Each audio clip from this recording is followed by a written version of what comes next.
أعوذ بالله من الشيطان الرجيم.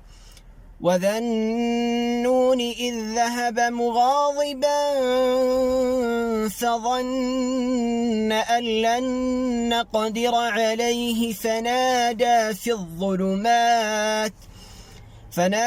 في الظلمات أن لا إله إلا أنت سبحانك إني كنت من الظالمين.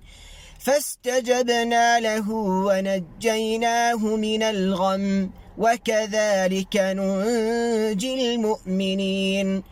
وزكريا إذ نادى ربه رب لا تذرني فردا وأنت خير الوارثين.